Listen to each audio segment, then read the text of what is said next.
Banyak yang takut menikah karena merasa biaya hidupnya tinggi gitu. Nah, rezeki yang dimaksud itu bukan hanya uang, tapi juga kesehatan, ketenangan, anak yang soleh, dan keberkahan yang cukup untuk hidup. Jadi rezeki itu nggak hanya dinilai dari uang. Mungkin ada orang yang dalam tanda kutip terlihat banyak uang, tapi ternyata nggak tenang. Boleh jadi bukan dalam tanda kutip rezeki itu yang disebutkan. Kecukupan itu diberikan bagi yang menikah untuk menjaga kehormatan diri, atau kita sebut sebagai ifah. Niatnya lurus karena Allah. Jadi ini pondasinya dulu teman-teman. Niatnya lurus karena Allah. Gitu. Assalamualaikum warahmatullahi wabarakatuh. Welcome back to Nadia's channel yang membahas terkait dengan muslimah self development dan juga muslimah life journey. Untuk kalian yang pengen dengerin konten-konten yang aku share terkait dengan itu, jangan lupa di like, komen, dan juga subscribe, dan juga ikuti terus sampai akhir.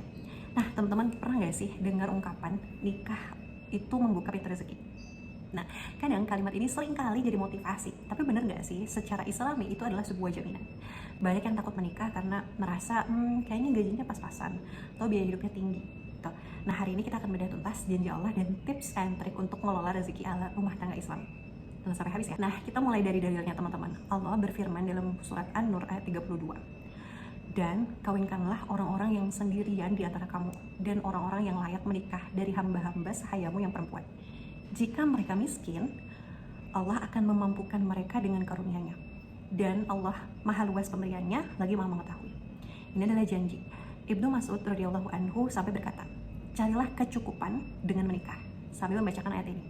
Nah, poin pentingnya ini mengacu dari Umayyah. Pertama, kecukupan itu diberikan bagi yang menikah untuk menjaga kehormatan diri, atau kita sebut sebagai ifah. Niatnya lurus karena Allah. Jadi ini pondasinya dulu teman-teman. Niatnya lurus karena Allah. Gitu. Nah, kedua, rezeki yang dimaksud itu bukan hanya uang, tapi juga kesehatan, ketenangan, anak yang soleh, dan keberkahan yang cukup untuk hidup. Jadi rezeki itu nggak hanya dinilai dari uang. Mungkin ada orang yang dalam tanda kutip terlihat banyak uang, tapi ternyata nggak tenang. Boleh jadi bukan dalam tanda kutip rezeki itu yang disebutkan. Nah, ketiga, janji ini berlaku bagi mereka yang mau berusaha dan bertawakal. Bukan cuma diem diri. Nikah adalah motivasi untuk berjuang. Nah, rezeki berlimpah pasca nikah bukan terjadi gitu aja teman-teman. Ada prinsip-prinsip Islami yang harus kita pegang.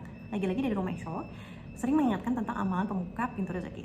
Yang pertama adalah 2T atau tingkatkan takwa dan tawakal.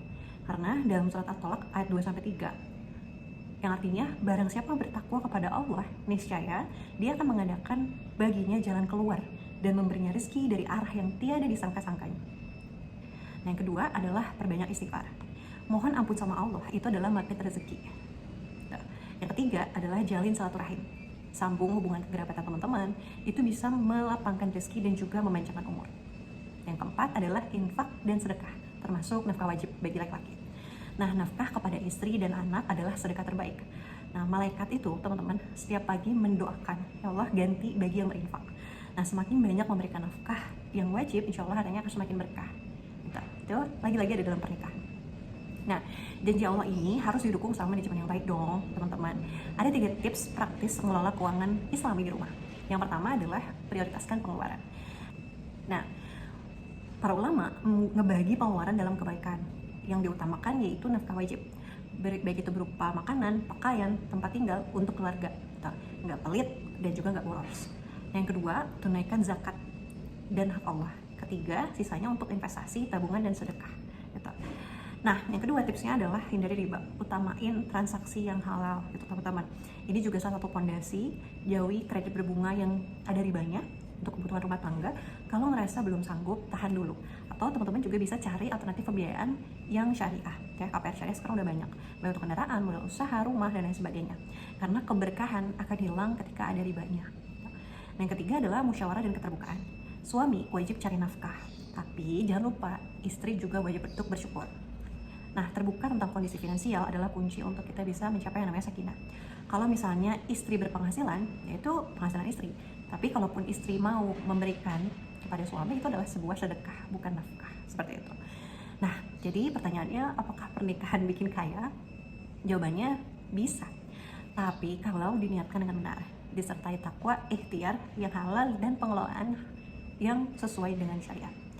Nah, kekayaan sejati itu adalah keberkahan teman-teman, yang membuat harta yang sedikit justru terasa cukup, hati tenang, dan keluarga juga harmonis. Jadi jangan tunda menikah karena takut kalian miskin. Percayalah teman-teman, rezeki ada pada Allah dan mulailah untuk berbenah diri. Ya. Gimana pendapat teman-teman sekalian? Kalau teman-teman udah nggak ragu lagi untuk nikah karena takut miskin, boleh share di kolom komentar ya. Nah teman-teman, kalau ngerasa konten ini bermanfaat dan teman-teman pengen cari tahu yang lebih kompleks terkait dengan pembahasan preparation pernikahan, teman-teman bisa komen di kolom chat mau, atau bisa mampir di sosial mediaku untuk klik link e-course-nya. Terima kasih ya, sampai jumpa. Wassalamualaikum warahmatullahi wabarakatuh.